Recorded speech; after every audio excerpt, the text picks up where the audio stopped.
ಆತ್ಮೀಯ ಪಾಲಕರೇ ಹಾಗೂ ನನ್ನ ಮುದ್ದು ವಿದ್ಯಾರ್ಥಿಗಳೇ, ಶ್ರೀ ಗುರು ಕೋಚಿಂಗ್ ಕ್ಲಾಸಸ್ ಕಾರಟಗಿ ವತಿಯಿಂದ ಈ ವಿಡಿಯೋನ ಪ್ರಸ್ತುತಪಡಿಸಲಾಗುತ್ತಿದ್ದು, ಈ ವಿಡಿಯೋದಲ್ಲಿ ನಾನು ಸೈನಿಕ ಮೆಂಟಲ್ ಅಬಿಲಿಟಿಗೆ ಸಂಬಂಧಿಸಿದ ಕೆಲವು ಪ್ರಶ್ನೆಗಳನ್ನ ತೆಗೆದುಕೊಂಡು ಬಂದಿದ್ದೇನೆ. ಆ ಪ್ರಶ್ನೆಗಳನ್ನ ಡಿಸ್ಕಸ್ ಮಾಡೋಕ್ಕಿಂತ ಮುಂಚಿತವಾಗಿ ಶ್ರೀ ಗುರು ಕೋಚಿಂಗ್ ಕ್ಲಾಸಸ್ ಕಡೆಯಿಂದ ಈಗಾಗಲೇ RMS ನವೋದಯ ಸೈನಿಕ ಹಾಗೂ ಇನ್ನಿತರ ವಸತಿ ಶಾಲೆಗಳಿಗೆ ನಾವು ಆನ್ಲೈನ್ ಹಾಗೂ ಆಫ್ಲೈನ್ ತರಬೇತಿಯನ್ನು ಪ್ರಾರಂಭಿಸಿದ್ದೇವೆ. ಸರ್, ಏನು ಮಾಡಬೇಕಪ್ಪ ಅಂದರೆ, ನೀವು ಆನ್ಲೈನ್ ತರಬೇತಿಯನ್ನು ಪಡೆದುಕೊಳ್ಬೇಕು ಅಂದರೆ ಕೆಳಗೆ ಕೊಟ್ಟಂತಹ ನಂಬರ್ಗಳನ್ನ ಕಾಂಟ್ಯಾಕ್ಟ್ ಮಾಡಿ. ಜೊತೆಗೆ ನಾವು ಟಾರ್ಗೆಟ್ ನವೋದಯ 2026 ನಿಮ್ಗೆ ಈಗಾಗಲೇ ಗೊತ್ತಿರಬೇಕು, ಡಿಸೆಂಬರ್ 13ನೇ ತಾರೀಕು ಇದೇ 2025ರಲ್ಲಿ ಬರುವಂತಹ ನವೋದಯ ಪರೀಕ್ಷೆಯ ನೀವು ಅಪ್ಲೈ ಮಾಡಿದರೆ ಆ ಎಕ್ಸಾಮನ್ನು ನಾವು ಟಾರ್ಗೆಟ್ ನವೋದಯ 2026 ಅಂತ ಇಟ್ಕೊಂಡು ಒಂದು ಹೊಸ ಇನಿಷಿಯೇಟಿವ್ನ ತಗೊಂಡಿದ್ದೀವಿ. ಅದರ ಪ್ರಕಾರ ಏನು ಮಾಡ್ತೀವಿ, ಆಗಸ್ಟ್ 15ರಿಂದ ನಾವು ಏನು ಮಾಡ್ತೀವಿ, ಕ್ಲಾಸಸ್ಸನ್ನು ಸ್ಟಾರ್ಟ್ ಮಾಡ್ತೀವಿ. ನೀವೇನಾದರೂ ಈ ಕ್ಲಾಸಸ್ಗಳನ್ನ ತೆಗೆದುಕೊಳ್ಬೇಕು ಅಂದರೆ ಕೆಳಗೆ ಕೊಟ್ಟಂತಹ ನಂಬರ್ಗಳನ್ನ ಕಾಂಟ್ಯಾಕ್ಟ್ ಮಾಡಿ. ಸರ್, ಕನ್ನಡ ಮತ್ತು ಆಂಗ್ಲ ಮಾಧ್ಯಮ ಎರಡೂ ಮಾಧ್ಯಮದಲ್ಲಿ ನಾವು ತರಬೇತಿಯನ್ನು ಕೊಡ್ತಾ ಹೋಗ್ತೀವಿ. ಜೊತೆಗೆ ನೀವು ನವೋದಯ, ಸೈನಿಕ, ಮಿಲಿಟರಿ, ಮೊರಾರ್ಜಿ ಹಾಗೂ ಇನ್ನಿತರ ಪರೀಕ್ಷೆಗಳಿಗೆ ಸಂಬಂಧಿಸಿದ ಪ್ರಶ್ನೆಗಳನ್ನ ವಾಟ್ಸಪ್ ಅಂದರೆ ಕೆಳಗೆ ಕೊಟ್ಟಂತಹ ನಂಬರ್ಗಳಿಗೆ ವಾಟ್ಸಪ್ ಕಳಿಸುವ ಮುಖಾಂತರ ಆ ಪ್ರಶ್ನೆಗಳ ಡೌಟೆಡ್ಗಳನ್ನ ಕೂಡ ನೀವು ಕ್ಲಿಯರ್ ಮಾಡ್ಕೊಳ್ತಾ ಹೋಗ್ಬೋದು ಅಂತ ಹೇಳ್ತಾ, my dear students, this video is represented by Sri Guru Coaching Classes Karatgi. In this video, I bring some information regarding about your Sainika mental ability concepts. Before going to discuss the Sainika mental ability questions, now we are targeting 2026 Navodaya, that is target Navodaya 2026. This is we are giving the classes, online classes from August 15th onwards. If you are interested to join our classes, means contact the below number. And if you have any doubted questions on Navodaya, Sainika, Morarji and other exams, means send your doubted questions with your name and village. Now we are moving to the target Navodaya 2026. What is that objectives means? First, in target Navodaya 2026, we are going to discuss the full syllabus, Navodaya syllabus, and we are giving weekly test as well as unit test also. There will be 3-hour classes, means every day we are giving 3-hour classes except your class timings. Last 1 month model question paper analysis is there. You will get the model question paper analysis last 1 month. These all are live streaming classes, not any recorded classes. ಅಂದ್ರೆ ಈ target Navodaya 2026 ಪ್ರಕಾರ ಏನು ಮಾಡ್ತೀವಿ, full Navodaya ಪಠ್ಯಕ್ರಮವನ್ನು discuss ಮಾಡ್ತೀವಿ. ಜೊತೆಗೆ ವಾರ ಪರೀಕ್ಷೆ ಅಂದ್ರೆ ಪ್ರತಿ ವಾರ ನಿಮಗೆ ವಾರದ ಪರೀಕ್ಷೆ ಹಾಗೂ ಘಟಕ ಪರೀಕ್ಷೆ ಇರುತ್ತೆ, ಯೂನಿಟ್ ಟೆಸ್ಟ್ ಇರುತ್ತೆ. ಶಾಲೆಯ ಸಮಯವನ್ನು ಹೊರತುಪಡಿಸಿ ಪ್ರತಿದಿನ 3 ಗಂಟೆಗಳ ತರಬೇತಿಯನ್ನು ನಾವು ಕೊಡ್ತಾ ಹೋಗ್ತೀವಿ. ಸರ್, ಅಂದ್ರೆ ಕೊನೆಯ 1 ತಿಂಗಳು ಮಾದರಿ ಪ್ರಶ್ನೆ ಪತ್ರಿಕೆಗಳ ಡಿಸ್ಕಷನ್ ಇರುತ್ತೆ ಲಾಸ್ಟ್ 1 ಮಂತ್. ಸರ್, ಜೊತೆಗೆ ಈ ಕ್ಲಾಸಸ್ಗಳು ಆಗಸ್ಟ್ 15ರಿಂದ ಪ್ರಾರಂಭ ಆಗ್ತವೆ. ಇಲ್ಲಿ ಎಲ್ಲವೂ ಲೈವ್ ಸ್ಟ್ರೀಮಿಂಗ್ ಕ್ಲಾಸಸ್ ಇರ್ತದೆ, ಲೈವ್ ಕ್ಲಾಸಸ್ ಇರುತ್ತೆ, ಯಾವುದೇ ರೆಕಾರ್ಡೆಡ್ ಕ್ಲಾಸಸ್ ಇರೋದಿಲ್ಲ. ಸರ್, ಹಾಗಾದ್ರೆ ನೀವೇನು ಮಾಡಬೇಕು, ಆನ್ಲೈನ್ ಕ್ಲಾಸ್ ಬೇಕಾದ್ರೆ ಕೆಳಗೆ ಕೊಟ್ಟಂತಹ ನಂಬರ್ಗಳಿಗೆ ಕಾಂಟ್ಯಾಕ್ಟ್ ಮಾಡಿ ಅಂತ ಹೇಳ್ತಾ ನಿಮ್ಮ ಮುಂದಿನ ಪ್ರಶ್ನೆಗಳು ನೋಡ್ತಾ ಹೋಗೋಣ. ಸರ್, ಇವಾಗ ನಾವು ಸೈನಿಕ ಮೆಂಟಲ್ ಎಬಿಲಿಟಿ ಈ ಟಾಪಿಕ್ ರಿಲೇಟೆಡ್ ಕ್ವಶನ್ಗಳನ್ನ ನಾನು ಡಿಸ್ಕಸ್ ಮಾಡ್ತಾ ಹೋಗ್ತೀನಿ. ಯುವರ್ ಫಸ್ಟ್ ಕ್ವಶನ್ ಈಸ್,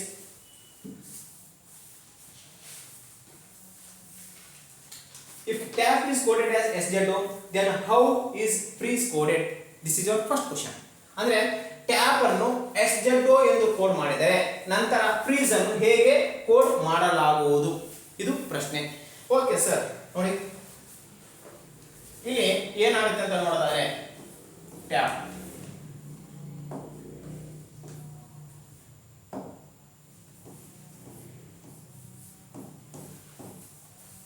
ಅನ್ನ SZO ಅಂತ ಕೋಡ್ ಮಾಡಿದ್ದಾರೆ.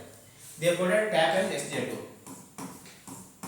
what they done means they will add, subtract, multiply the alphabets with their position. ಅಂದ್ರೆ ಇಲ್ಲಿ ವರ್ಣಮಾಲೆಗಳನ್ನು, ಇಂಗ್ಲಿಷ್ ವರ್ಣಮಾಲೆಗಳನ್ನ ಏನು ಮಾಡ್ತಾರೆ, ಕೋಡೆಡ್ ಟು ಡಿಕೋಡೆಡ್ ಟಾಪಿಕ್ ಅಲ್ಲಿ ಏನು ಮಾಡ್ತಾರೆ, ಅವನ್ನ ಕೂಡಿಸಿ ಮುಂದಕ್ಕಾದ್ರೂ ಹೋಗಿರ್ಬೋದು ಅಥವಾ ಕಳೆದಿರಬಹುದು ಅಥವಾ ಗುಣಿಸಿರಬಹುದು. ಹೌದಾ ಸರ್? ಯಾವ ರೀತಿ ನೋಡಿ, T come as S means it will do 1 alphabet back, -1. A go back means 1 alphabet back. P go back means 1 alphabet back. ಒಂದೊಂದು ಆಲ್ಫಾಬೆಟ್ ಅಂದ್ರೆ ಒಂದೊಂದು ವರ್ಣಮಾಲೆಗಳು ಹಿಂದಕ್ಕೆ ಹೋದ್ರೆ ಅವಾಗ ಅಂತ SZO ಅಂತ ಆಗುತ್ತೆ. Same coded we are going to apply to part freeze. F R E E Z E, freeze means -1 -1 -1 -1 -1 means ಒಂದು ಆಲ್ಫಾಬೆಟ್ ಹಿಂದ್ಗಡೆ ಹೋಗಬೇಕು. ಎಫ್ ಇರೋದು ಏನಾಗುತ್ತೆ E S sorry Q D D Y D ಅಂದ್ರೆ E Q D D Y D ಇದೆಯಲ್ಲ, ಈ coding ಇದು phrase ಅನ್ನು ಡಿಕೋಡ್ ಮಾಡಿದ್ರೆ E Q D D Y D ಆಗುತ್ತೆ. ಸರ್ ಯಾವ ಆಪ್ಷನ್ ಇದೆ? Option D is correct. Option D is correct. This is about coding coding ಮತ್ತು ಡಿಕೋಡಿಂಗ್ ಮೇಲೆ ಈ ಕ್ವಶನ್. ಮುಂದಿನ ಪ್ರಶ್ನೆ ಹೋಗೋಣ. ನಿಮ್ಮ ಮುಂದಿನ ಪ್ರಶ್ನೆ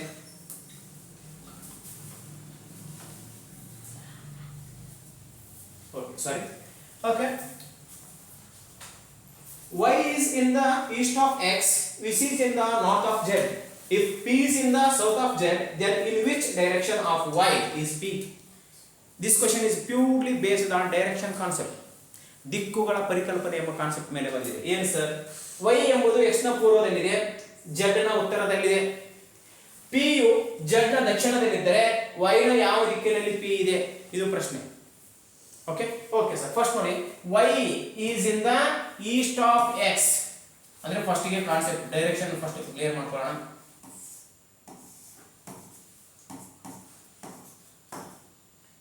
ಈಸ್ಟ್, ವೆಸ್ಟ್, ನಾರ್ತ್, ಸೌತ್, ಪೂರ್ವ,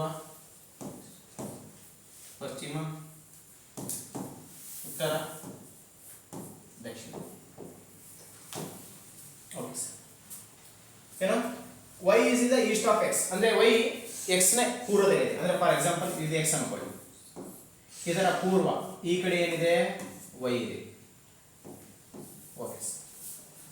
which is in the north of z ಅಂದ್ರೆ x is in the north of z. x z ನ ಉತ್ತರದಲ್ಲಿದೆ ಅಂದ್ರೆ z ಇಲ್ಲಿ ಬರೀಬೇಕು. ಅದರ ಉತ್ತರಕ್ಕೆ ಯಾವಿದೆ? x ಇದೆ. ಕರೆಕ್ಟಾ? ಉತ್ತರ. If P is in the south of Z, P ಅನ್ನೋದು Z ನ ಸೌತ್ ಅಲ್ಲಿ ಕೆಳಗಡೆ ಬರ್ತದೆ ಅನ್ಕೊಳ್ಳಿ. ಸಾರಿ, Z ಅಂದ್ರೆ P is in the south of Z. P ಯು Z ನ ದಕ್ಷಿಣದಲ್ಲಿದೆ. In which direction of Y is P? ಅಂದ್ರೆ Y ನ ಯಾವ ದಿಕ್ಕಿನಲ್ಲಿ P ಇದೆ? Y ನ ಯಾವ ದಿಕ್ಕಿನಲ್ಲಿ ಅಂದ್ರೆ ಇದರಿಂದ ಇದಕ್ಕೆ ಡೈರೆಕ್ಷನ್ ಕೇಳಿದಾನೆ. ಯಾವ ದಿಕ್ಕಿನಲ್ಲಿ ಇದೆ ಅಂತ ಕೇಳಿದಾನೆ. ಸರ್ ಯಾವ ದಿಕ್ಕು? Okay, these are the major directions. ಅಂದ್ರೆ ಪ್ರಮುಖ ದಿಕ್ಕುಗಳು ನೋಡ್ತಾ ಹೋಗ್ತೀವಿ. ಆಮೇಲೆ some others. This one is southeast, northeast, northwest, southwest. southeast ಅಂತಂದ್ರೆ ನಿಮ್ಗೆ ಗೊತ್ತಿರಬೇಕು, ಆಗ್ನೇಯ, ಈಶಾನ್ಯ, ವಾಯುವ್ಯ, ನೈಋತ್ಯ. ಓಕೆ ಅಂದ್ರೆ ಈ direction which is in direction south west ಅಂದ್ರೆ ನೈಋತ್ಯ ದಿಕ್ಕಿನಲ್ಲಿ ಇರಬೇಕು. ನೈಋತ್ಯ ದಿಕ್ಕಿನಲ್ಲಿ ಅಂದ್ರೆ ಸೌತ್ ವೆಸ್ಟ್. ಆಪ್ಷನ್ ಇದೆಯಾ sir? Option is not there means option D, none of these, ಇವುಗಳಲ್ಲಿ ಯಾವುದೂ ಅಲ್ಲ. ಓಕೆ, ಸೌತ್ ವೆಸ್ಟ್ ಗೆ ಬರಬೇಕು, ನೈಋತ್ಯ ದಿಕ್ಕು. ನೋಡಿ y ಇಂದ p ಗೆ ಯಾರಿದೆ? ಸೌತ್ ವೆಸ್ಟ್, ಈ ದಿಕ್ಕಿನಲ್ಲಿ ಬರಬೇಕು. ಸೌತ್ ವೆಸ್ಟ್ ಅಂದ್ರೆ ನೈಋತ್ಯ ದಿಕ್ಕು. ನೋಡಿ ಈ ರೀತಿಯ ಪ್ರಶ್ನೆಗಳನ್ನ ಕೇಳ್ತಾರೆ. This question is based on okay direction concept. We will move to next question. ಮುಂದಿನ ಪ್ರಶ್ನೆಗೆ ಹೋಗೋಣ. Okay, we will move to your next question. Your next question is pointing to a photograph, Lata says he is the only son of my grandfather. How is the man in the photograph related to Lata? This question is purely based on blood relation. ಅಂದ್ರೆ ರಕ್ತ ಸಂಬಂಧಗಳು ಎಂಬ concept ಮೇಲೆ ಈ question ಕೇಳಿದ್ದಾನೆ. ಏನಂತ ಹೇಳಿದಾನೆ? ಛಾಯಾಚಿತ್ರವನ್ನು ತೋರಿಸಿ ಲತಾ ಹೇಳುತ್ತಾಳೆ, ಅವನು ನನ್ನ ಅಜ್ಜನ ಒಬ್ಬನೇ ಮಗನ ಮಗ. ಓಕೆ, ಛಾಯಾಚಿತ್ರದಲ್ಲಿರುವ ವ್ಯಕ್ತಿ ಲತಾಗೆ ಹೇಗೆ ಸಂಬಂಧಿಸಿದ್ದಾನೆ? ಓಕೆ, ಏನು ಸರ್ ಏನಂತ ಹೇಳ್ತಾಳೆ Lata? He is the okay Lata ಹೇಳ್ತಾಳೆ ಏನಂತ? Son of the only son ಅಂದ್ರೆ ಲತಾ.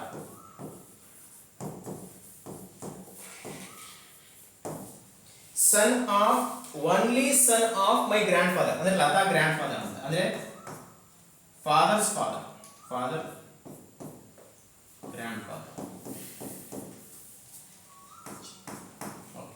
ಏನ್ ಹೇಳ್ತಿದ್ದಾನೆ? He is the son of only son of my grand father.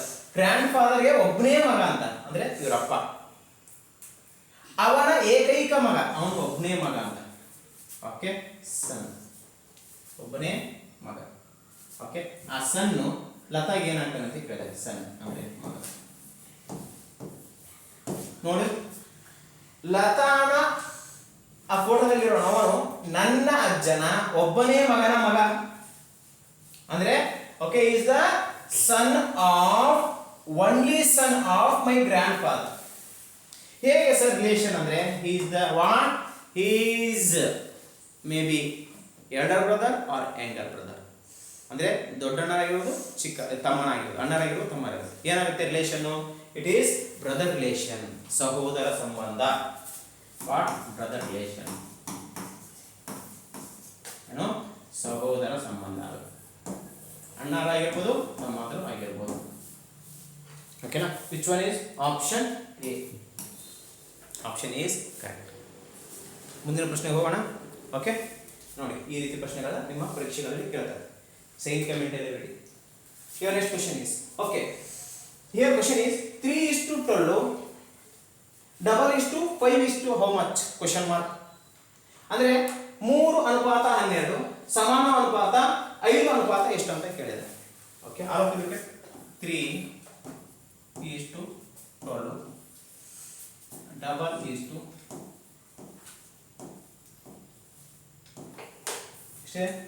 5:5 how much?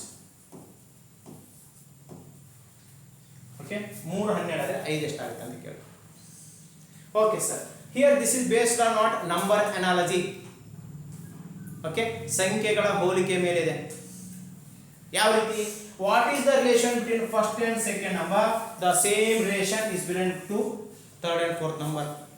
ಅಂದ್ರೆ ಮೊದಲ ಮತ್ತು ಎರಡನೇ ಸಂಖ್ಯೆ ಯಾವ ರೀತಿ ಸಂಬಂಧ ಇರುತ್ತೆ ಅಥವಾ ಯಾವ ರೀತಿಯಲ್ಲಿ ಮಾದರಿ ಇರುತ್ತೋ ಅದೇ ಮಾದರಿ 3 ಮತ್ತು 4ನೇ ಸಂಖ್ಯೆ ಹೋಗುತ್ತೆ.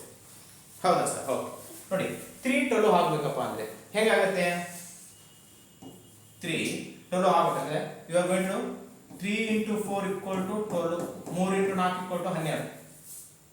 This is one concept. Another one, 3² + 3 = 9 + 3 12. ನೋಡಿ, 3 × 4 = 12 ಅಥವಾ 3ರ ವರ್ಗ + 3 ಅಂದ್ರೆ 3ರ ವರ್ಗ ಅಂದ್ರೆ 9, 9 + 3 12. ಇದು ಒಂದು ಸೇಮ್ ರಿಲೇಷನ್. ಏನಾಗುತ್ತೆ? ದಿಸ್ ಆರ್ ದಿಸ್ ಎರಡು ಒಂದೇ, ಇದು ಅಥವಾ ಇದು ಎರಡರಲ್ಲಿ ಒಂದು ಯಾವ್ದಾದ್ರು ತಗೊಳ್ಳಿ. Okay, both will give same answer. ಎರಡು ಸೇಮ್ ಆನ್ಸರ್ ಕೊಡ್ತವೆ. 5 × 6 ಆರ್ 5² + 1. ಹೌದಾ? 5 × 6 ಆರ್ 5² + 5. 5 × 6 is 30. 5 ಆದ್ರೆ 30. 5² + 5 is 25 + 1 = 30. Both are giving 30 is your answer. ಎರಡು ಕೂಡ 30 ಆನ್ಸರ್ ಕೊಡ್ತಾವೆ. 5 × 6 30, 5² + 5 = 25 + 5 30. Option C. Option C. ನೋಡಿ, ಅಂದ್ರೆ ಪ್ರಶ್ನೆಯನ್ನು ಕೊಟ್ಟಾಗ ಇಲ್ಲಿ ಏನಾಗುತ್ತೆ? 1 ಮತ್ತು 2ನೇ ನಂಬರ್ ಇರೋ ರಿಲೇಷನ್ ಸೇಮ್ ರಿಲೇಷನ್ 3 ಮತ್ತು 4ನೇ ನಂಬರ್ಗೆ ನಾವು ಅಪ್ಲೈ ಮಾಡಬೇಕಾಗುತ್ತೆ. It is number analogy. Next question. Today is Monday. After 61 days it will be. ಇಂದು ಸೋಮವಾರವಾದರೆ 61 ದಿನಗಳ ನಂತರ ಯಾವ ದಿನವಾಗಿರುತ್ತದೆ? ಯಾವ ದಿನ ಆಗಿರ್ತಾರೆ ಸರ್? ನನಗೇನು ಗೊತ್ತಾ ಅಂತ ಕೇಳ್ತಾ ಕೆಲವೊಬ್ಬರು. ನಾವು ಕಂಡುಹಿಡಿಯಬಹುದು. ಹೇಗೆ sir? All of you look at board ನೋಡಿ. 61 days 61 ದಿನಗಳು.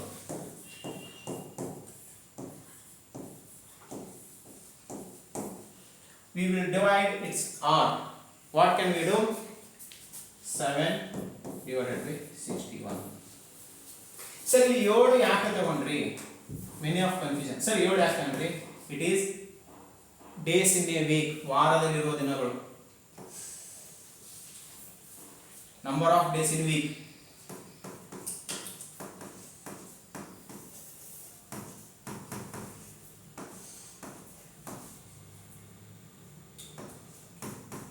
ಓಕೆ, ಒಂದು ವಾರದಲ್ಲಿನ ದಿನಗಳು ಎಷ್ಟು? 7.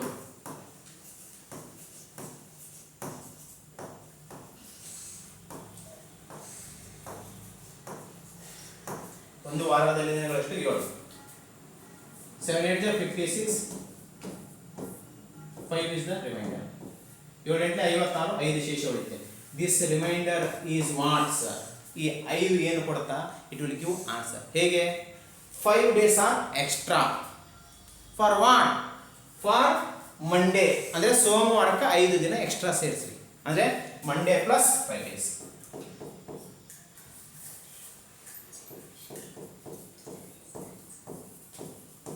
ಅಂದ್ರೆ ಸೋಮವಾರ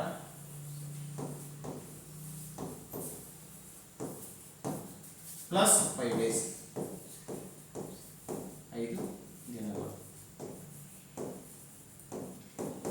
Look at that. ಮಂಡೇ ಆದಮೇಲೆ Tuesday, Wednesday, Thursday, Friday, Saturday. ಸೋಮವಾರ ಆದಮೇಲೆ ಮಂಗಳವಾರ, ಬುಧವಾರ, ಗುರುವಾರ, ಶುಕ್ರವಾರ, ಶನಿವಾರ. Saturday is your answer. ಅಂದ್ರೆ ಶನಿವಾರ. ಓಕೆ, ಶನಿವಾರ ನಿಮ್ಮ ಉತ್ತರ. Okay, which option? Option B. Option B is right. Okay, ನೋಡಿ this type of questions already asked in your exam. ಬಹಳಷ್ಟು ಪ್ರಶ್ನೆಗಳು ಎಕ್ಸಾಮ್ ಅಲ್ಲಿ ಕೇಳಿದಾನೆ. Okay, it is also very very important. ಏನಿಲ್ಲ 7 ಇಂದ ಡಿವೈಡ್ ಮಾಡಿ we will take only consider remainder ಅಷ್ಟೇ ಮುಖ್ಯ ಇದೆ ನಮಗೆ, ಶೇಷ ಅಷ್ಟೇ ಮುಖ್ಯ. ಮುಂದಿನ ಪ್ರಶ್ನೆ ಹೋಗೋಣ. Next question. Okay, which of the following diagram indicates the best relationship between world, India, Karnataka? ಕೆಳಗಿನ ಯಾವ ವ್ಯಂಗ್ಯಚಿತ್ರವು ಪ್ರಪಂಚ, ಭಾರತ ಮತ್ತು ಕರ್ನಾಟಕದ ನಡುವಿನ ಉತ್ತಮ ಸಂಬಂಧವನ್ನು ಸೂಚಿಸುತ್ತದೆ? This question is purely based on what means Venn diagram. Venn ಚಿತ್ರಗಳು ಕಾನ್ಸೆಪ್ಟ್ ಮೇಲೆ. ಓಕೆ, ನೋಡಿ to solve this type of question we are moving to the option ತಗೊಂಡು ಹೋಗಬೇಕಾಗುತ್ತೆ. Okay sir, first one sir ನೋಡಿ, ಕರ್ನಾಟಕ ಇಂಡಿಯಾದಲ್ಲಿದೆ, ಇಂಡಿಯಾ ವರ್ಲ್ಡ್ ಮ್ಯಾಪ್ ಅಲ್ಲಿ ಇದೆ, ಕರ್ನಾಟಕ ಭಾರತದಲ್ಲಿದೆ, ಭಾರತ ಪ್ರಪಂಚದಲ್ಲಿದೆ. ಅದನ್ನ ನಾವು ರಿಲೇಷನ್ ಇಡಬೇಕು.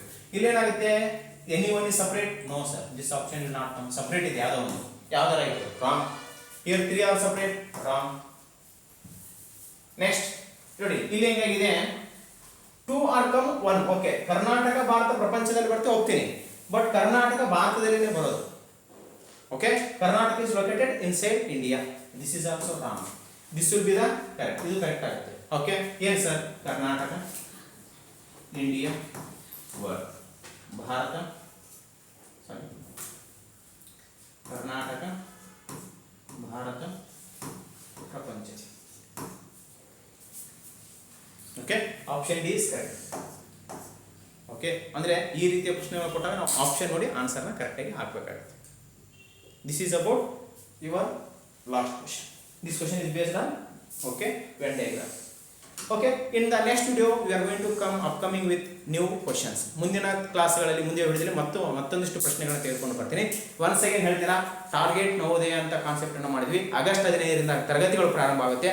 ಆದಷ್ಟು ಈ ವಿಡಿಯೋನ ನಿಮ್ಮ ಸ್ನೇಹಿತರಾಗಿರ್ಬೋದು ಅಥವಾ ನಿಮ್ಮ ಫ್ರೆಂಡ್ಸ್ ಆಗಿರ್ಬೋದು ಅವರಿಗೆ ಶೇರ್ ಮಾಡಿ. ಯಾರೆಲ್ಲ ನವೋದಯ ಪರೀಕ್ಷೆ ಅಪ್ಲಿಕೇಶನ್ ಹಾಕಿಲ್ಲ ಮತ್ತೆ ಎಕ್ಸ್ಟೆಂಡ್ ಮಾಡಿದ್ದಾರೆ, ನವೋದಯ ಅಪ್ಲಿಕೇಶನ್ ಹಾಕಿ, ಹಾಗೂ ಅಪ್ಲಿಕೇಶನ್ ಹಾಕಿದವರು ಕೋಚಿಂಗನ್ನು ಪಡ್ಕೊಳ್ಳಿ ಅಂತ ಹೇಳ್ತಾ, ಓಕೆ, ಮುಂದಿನ ವಿಡಿಯೋದಲ್ಲಿ ನಿಮ್ಮ ಭೇಟಿ.